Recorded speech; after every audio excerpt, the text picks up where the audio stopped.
നായാടി മുതൽ നസ്രാണി വരെ വെള്ളാപ്പള്ളി നടേശന്റെ പുതിയ ആപ്തവാക്യമാണ്. വെള്ളാപ്പള്ളി നടേശനെ നമുക്ക് നന്നായിട്ട് അറിയാം. ഇത്രയും ബുദ്ധിമാനായ ഒരു സമുദായ നേതാവ് കേരളത്തിൽ വേറെയില്ല. തൻ്റെ സമുദായത്തെ എങ്ങനെ ഉപയോഗിക്കണമെന്നും അതിൻ്റെ നേതൃത്വത്തിൽ എപ്രകാരം നിലനിൽക്കണമെന്നും ബുദ്ധിമാനായ ഈ നേതാവിന് നന്നായിട്ടറിയാം. മാത്രവുമല്ല, ഓരോ കാലഘട്ടത്തിൽ ഉണ്ടാകുന്ന ഏത് രാഷ്ട്രീയ സാമൂഹ്യ വിഷയങ്ങളോടും കൃത്യമായി പ്രതികരിക്കുകയും തൻ്റെ ആശയങ്ങൾ ആരുടെയും മുഖം നോക്കാതെ തുറന്നു പറയുകയും അതെല്ലാം തൻ്റെ സമുദായത്തിന്റെ നേട്ടങ്ങൾക്ക് വേണ്ടിയും തൻ്റെ വ്യക്തിപരമായ ഉയർച്ചയ്ക്ക് വേണ്ടിയും വിദഗ്ധമായി ഉപയോഗിക്കുവാൻ കഴിവുള്ള നേതാവ്. കേരളത്തിലെ എല്ലാ സമുദായ നേതാക്കളും, തങ്ങളുടെ സമുദായത്തോട് സ്നേഹമുള്ള എല്ലാ നേതാക്കളും വെള്ളാപ്പള്ളി നടേശന് ദക്ഷിണ വെച്ച് ശിഷ്യത്വം സ്വീകരിക്കണമെന്നാണ് എനിക്ക് പറയുവാനുള്ളത്. ഇവിടെ ഇതാ വെള്ളാപ്പള്ളി നടേശൻ പുതിയൊരു നിർദ്ദേശവുമായി മുന്നോട്ട് വന്നിരിക്കുന്നു. സമുദായ നേതാവാണെങ്കിലും കേരള രാഷ്ട്രീയത്തിൽ എപ്പോൾ എവിടെ എങ്ങനെ ഇടപെടണമെന്ന് കൃത്യമായി അറിയാവുന്ന വെള്ളാപ്പള്ളി നടേശന്റെ വാക്കുകൾ പലപ്പോഴും വലിയ വിവാദങ്ങൾ സൃഷ്ടിച്ചിട്ടുണ്ട്. അദ്ദേഹത്തെ ഒരു വാപോയ കോടാലി എന്നൊക്കെ വിമർശകർ വിശേഷിപ്പിക്കാറുണ്ടെങ്കിലും വളരെ മൂർച്ചയുള്ള ഒരു കോടാലി തന്നെയാണ് വെള്ളാപ്പള്ളി നടേശൻ. ഇപ്പോൾ SNDP യോഗത്തിന്റെ നേതൃത്വ സമ്മേളനത്തിൽ, അതിന്റെ സമാപന സമ്മേളനത്തിൽ വെള്ളാപ്പള്ളി നടേശൻ പുതിയൊരു നിർദ്ദേശവുമായി അദ്ദേഹം മുന്നോട്ട് വന്നിരിക്കുന്നു. അദ്ദേഹത്തിന്റെ തന്നെ മറ്റൊരു സുപ്രസിദ്ധമായ വാചകമുണ്ട്. നമ്പൂരി മുതൽ നായാടി വരെ എന്നൊരു പ്രയോഗം അദ്ദേഹം നടത്തിയിട്ടുണ്ട്. അതായത് നമ്പൂരി സമുദായം മുതൽ നായാടി സമുദായം വരെയുള്ള ഹൈന്ദവ മതവുമായി ബന്ധപ്പെട്ടുള്ള എല്ലാ ജാതി വർഗങ്ങളെയും ഒന്നിച്ചണിനിരത്തേണ്ടതിന്റെ ആവശ്യകതയാണ് അദ്ദേഹം മുന്നോട്ട് വെച്ചത്. ഞാൻ നേരത്തെ പറഞ്ഞതുപോലെ രാഷ്ട്രീയത്തിൽ കൃത്യമായ ഇടപെടലുകൾ നടത്തുവാൻ വെള്ളാപ്പള്ളി നടേശന് നന്നായി അറിയാം. ഇടത് വലത് രാഷ്ട്രീയത്തെയും BJPയെയും ഒന്നിച്ച് കൂട്ടിക്കെട്ടിക്കൊണ്ടുപോകുവാൻ അദ്ദേഹത്തിന് വലിയ വിരുദുണ്ടെന്ന് നമുക്ക് എല്ലാവർക്കും അറിയാം. അപ്പോൾ തന്നെ വിമർശിക്കേണ്ടവരെ ശക്തമായി വിമർശിക്കും, എതിർക്കേണ്ടവരെ ശക്തമായി എതിർക്കും. എല്ലാം തൻ്റെ സമുദായത്തിന്റെ നേട്ടത്തിന് വേണ്ടി ഇടതുപക്ഷത്തോട് ചേർന്ന് നിൽക്കേണ്ടിയപ്പോൾ ഇടതുപക്ഷത്തോട് ചേർന്ന് നിൽക്കും, വലതുപക്ഷത്തോട് ചേർന്ന് നിൽക്കേണ്ടിയപ്പോൾ അതിന് തയ്യാറാകും. ഇത് രണ്ടും ബാലൻസ് ചെയ്ത് കൊണ്ടുപോകുമ്പോൾ തന്നെ സ്വന്തം മകനെ വെച്ച് NDAയുടെ ഭാഗമാക്കി തീർത്ത് അവിടെ നിന്ന് എന്തെങ്കിലും നേട്ടങ്ങൾ ലഭിക്കുവാനുണ്ടെങ്കിൽ അതും ആർജിച്ചെടുക്കുവാൻ വെള്ളാപ്പള്ളി നടേശനുള്ളതുപോലെയുള്ള മെയ്വഴക്കമുള്ള ഒരു ലീഡറും കേരളത്തിലില്ല.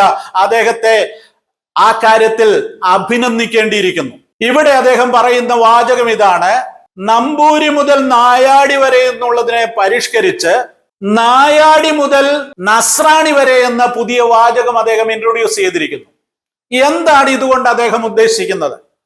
കേരളത്തിന്റെ ഇപ്പോഴത്തെ രാഷ്ട്രീയ സാഹചര്യത്തിൽ, സാമൂഹ്യ അന്തരീക്ഷത്തിൽ ഇവിടുത്തെ ക്രൈസ്തവരുടെ ഇടയിലും ഹൈന്ദവരുടെ ഇടയിലും മുസ്ലിം വിരുദ്ധത ശക്തമായി നിലനിൽക്കുന്നു എന്നുള്ള രാഷ്ട്രീയ അന്തരീക്ഷത്തെ ഫലകരമായി ഉപയോഗിക്കുവാനുള്ള വെള്ളാപ്പള്ളി നടേശന്റെ ഒരു ശ്രമമാണിത്.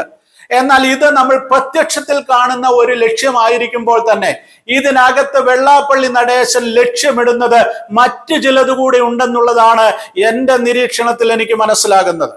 അതായത് ഇവിടെ ഇപ്പോൾ മുനമ്പം വിഷയത്തിലാണെങ്കിലും അതിനു മുൻപുണ്ടായ പല വിഷയങ്ങളിലാണെങ്കിലും മുസ്ലിം ലീഗ്, മുസ്ലിം സമുദായം വല്ലാതെ വിമർശിക്കപ്പെടുന്നുണ്ട്. മാത്രവുമല്ല, മിഡിൽ ഈസ്റ്റുമായി ബന്ധപ്പെട്ടുണ്ടായിരിക്കുന്ന വലിയ പ്രതിസന്ധികൾ, മുസ്ലിം തീവ്രവാദത്തിനെതിരെയുള്ള ജനങ്ങളുടെ പൊതുബോധം, ഇതൊക്കെ കേരളത്തെ സംബന്ധിച്ചിടത്തോളം കേരളത്തിന്റെ രാഷ്ട്രീയ സ്ഥിതിയിൽ വലിയ മാറ്റങ്ങളാണ് ഉണ്ടാക്കിക്കൊണ്ടിരിക്കുന്നത്. ഈ കാലഘട്ടം വരെ ഇടതുപക്ഷം മുസ്ലിം സമുദായത്തോട് ചേർന്ന് നിൽക്കുകയും പൊളിറ്റിക്കൽ മുസ്ലിമിന്റെ തോളോട് തോൾ ചേർന്ന് നിൽക്കുകയും അവരെ പ്രോത്സാഹിപ്പിക്കുകയും ഒക്കെ ചെയ്തുകൊണ്ടിരിക്കുകയായിരുന്നു. എന്നാൽ ഈ അടുത്ത കാലത്തുണ്ടായ ചില രാഷ്ട്രീയ വിവാദങ്ങളിൽ നിന്ന് നമുക്ക് മനസ്സിലാക്കുവാൻ സാധിക്കുന്നത് CPM വളരെ പ്രത്യക്ഷമായി തന്നെ മുസ്ലിം ഫണ്ടമെന്റലിസത്തിനെതിരെ നിലപാടെടുക്കുവാനുള്ള ശ്രമം ആരംഭിച്ചിരിക്കുന്നു. ആ ശ്രമം എത്രത്തോളം പ്രകടമായി എന്നുള്ളതിലേക്കല്ല ഞാൻ പോകുന്നത്, അതിന്റെ വരുംവരായികളെ കുറിച്ചല്ല പോകുന്നത്.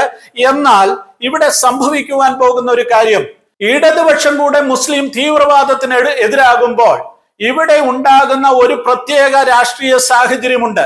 ക്രൈസ്തവർ പൊതുവെ എതിരായി കഴിഞ്ഞിരിക്കുന്നു, ഹൈന്ദവർ എതിരായിരിക്കുന്നു, ഇടതുപക്ഷം കൂടെ എതിരാകുന്ന ഒരു സിറ്റുവേഷൻ രൂപപ്പെടുന്നു. ഈ സാഹചര്യത്തിൽ വെള്ളാപ്പള്ളി നടേശന്റെ നിർദ്ദേശങ്ങൾക്ക് പ്രത്യേകമായ ഒരു മാനം കൈവരികയാണ്. അദ്ദേഹം എന്താണ് ഉദ്ദേശിക്കുന്നതെന്ന് വെളിപ്പെടാനിരിക്കുന്നതേ ഉള്ളൂ. എങ്കിലും എന്റെ ചിന്ത ഞാൻ പറയട്ടെ. വെള്ളാപ്പള്ളി നടേശൻ ഉദ്ദേശിക്കുന്നത് ഇവിടുത്തെ ക്രൈസ്തവ സമൂഹത്തെ BJPയിലേക്ക് നയിക്കുവാനുള്ള ഒരു വഴി തുറന്നിടുക എന്നുള്ളതാണ്. മുനമ്പം വിഷയത്തിൽ ക്രൈസ്തവരും ഈഴവരും ഒന്നിച്ചാണ് സമരം ചെയ്യുന്നത്. ആ ഒന്നിച്ചുള്ള ബാന്ധവം ഒരർത്ഥത്തിൽ അടുത്ത ഒരു തലത്തിലേക്ക് നയിക്കുവാനും ഇവിടുത്തെ ക്രൈസ്തവരെ BJPയുമായി കണക്ട് ചെയ്യുവാനുമുള്ള ഒരു പാലമായി മുന്നോട്ട് വരാനാണ് വെള്ളാപ്പള്ളി നടേശൻ ശ്രമിക്കുന്നത് എന്നാണ് എന്റെ ധാരണ. വെള്ളാപ്പള്ളി നടേശന്റെ പുതിയ നിർദ്ദേശത്തെ ക്രൈസ്തവ സഭകൾ എങ്ങനെ സ്വീകരിക്കുമെന്ന് അറിയത്തില്ല.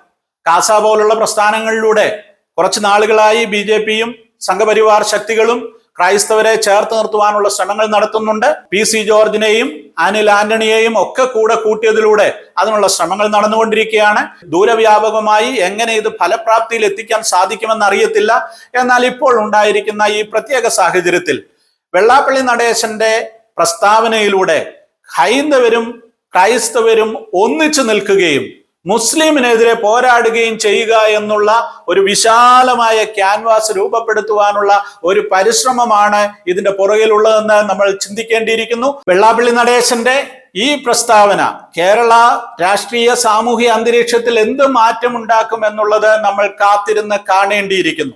എല്ലാവർക്കും വന്ദനം. ഞാൻ സാംകുട്ടി ചാക്കോ നിലമ്പൂർ, ഹല്ലേലൂയ പത്രത്തിന്റെ എഡിറ്ററാണ്. കഴിഞ്ഞ ദിവസങ്ങളിൽ ചില വീഡിയോകൾ ഞാൻ പ്രസിദ്ധീകരിച്ചു. നിങ്ങൾ അതിനോട് നല്ല നിലയിൽ പ്രതികരിച്ചു. എല്ലാവർക്കും ഹൃദയപൂർവ്വം നന്ദി പറയുന്നു. ഇതുവരെ ഈ ചാനലിന്റെ സബ്സ്ക്രൈബേഴ്സ് ആയിട്ടില്ലാത്തവർ ദയവായി സബ്സ്ക്രൈബ് ചെയ്യുക. നിങ്ങളുടെ സഹകരണവും സപ്പോർട്ടുമാണ് കൂടുതൽ നല്ല വിഷയങ്ങളുമായി, ഇൻഫോർമേറ്റീവായ വിഷയങ്ങളുമായി നിങ്ങളുടെ മുന്നിലേക്ക് എത്തുവാൻ എന്നെ പ്രചോദിപ്പിക്കുന്നത്. നിങ്ങളുടെ സഹകരണങ്ങൾ പ്രതീക്ഷിക്കുന്നു.